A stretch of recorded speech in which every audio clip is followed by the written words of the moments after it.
ক্ষুব্ধ, বিরক্ত ও পদত্যাগ, এই তিন শব্দে উত্তাল বাংলাদেশের রাজনৈতিক অঙ্গন।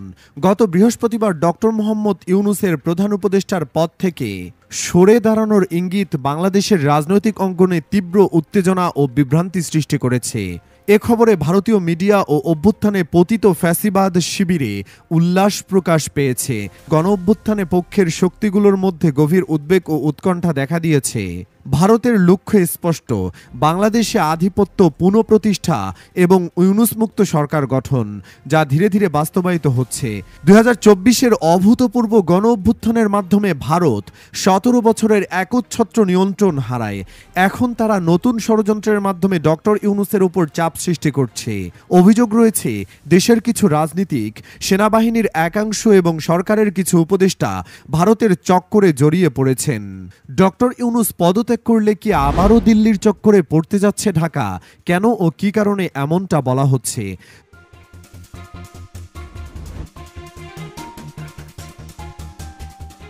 ডক্টর ইউনূসের ভারত বিরোধী কঠোর অবস্থান তাকে দিল্লির জন্য বড় হুমকি করে তুলেছে। ফলে ভারত বিভিন্ন ইস্যুতে চাপ বাড়িয়ে তাকে ক্ষমতা ছাড়তে বাধ্য করার চেষ্টা করছে। ভারতীয় গণমাধ্যম এবং স্থানীয় কিছু রাজনৈতিক দল ও সেনাবাহিনীর সাম্প্রতিক বক্তব্যে বিস্ময়কর সাজস্য লক্ষ্য করা যাচ্ছে, যা গণ অভ্যুত্থানের পক্ষগুলোর মধ্যে বিভাজন ও দ্বন্দ্ব সৃষ্টির সুযোগ তৈরি করছে। কিছু রাজনৈতিক দল বুঝে বা না বুঝে এই ফাঁদে পা দিয়েছে। ভারতপন্থী শক্তি ও পতিত ফ্যাসিবাদীদের পুনর্বাসনের আশঙ্কা তীব্র হয়ে উঠছে।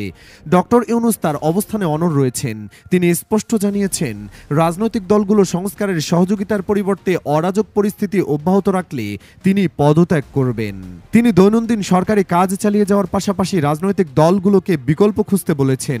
তবে এনসিপি, বিএনপি সহ রাজনৈতিক দলগুলোর মধ্যে আলোচনা শুরু হয়েছে। 48 ঘন্টার আলটিমেটাম কিছুটা প্রলম্বিত হতে পারে। উপদেষ্টা পরিষদের জরুরি সভা এবং রাজনৈতিক দলগুলোর সঙ্গে বৈঠকের সম্ভাবনা রয়েছে। নির্বাচন প্রসঙ্গে বিএনপির একটি সূত্র আগামী রমজানের আগে অর্থাৎ ফেব্রুয়ারির মধ্যে নির্বাচন অনুষ্ঠানে তাদের অনাপত্তির বার্তা প্রধান উপদেষ্টার কাছে ইতোমধ্যে পাঠিয়েছে। জামায়াতে ইসলামের আমির ফেব্রুয়ারির মধ্যে, এমনকি এপ্রিলেও নির্বাচনে তাদের আপত্তি না থাকার কথা আগেই জানিয়েছেন। জাতীয় দৈনিক আমার দেশে প্রকাশিত এক সংবাদ সূত্রে জানা যায়, বিএনপি ও হেফাজতের নেতারা ইউনূসের পদত্যাগ রোধে ঐক্যের আহ্বান জানিয়েছেন। তবে ভারতপন্থী শক্তির প্রভাব এবং সেনাবাহিনীর বক্তব্য নিয়ে অস্বস্তি বাড়ছে। সংশ্লিষ্টরা মনে করেন, ভারতের কৌশল গণ অভ্যুত্থানের ঐক্য ভাঙ্গার লক্ষ্যে কাজ করছে, যা দেশের জন্য বিপর্যয় ডেকে আনতে পারে। একই সাথে রাজনৈতিক বিশ্লেষকরা মনে করছেন, ডক্টর ইউনূসের পদত্যাগের মাধ্যমে পুনরায় দিল্লির চাপ সহ্য করতে হতে পারে ঢাকাকে, যা বিগত 17 বছর ধরে ঢাকা প্রশ্রয় দিয়ে আসছিল।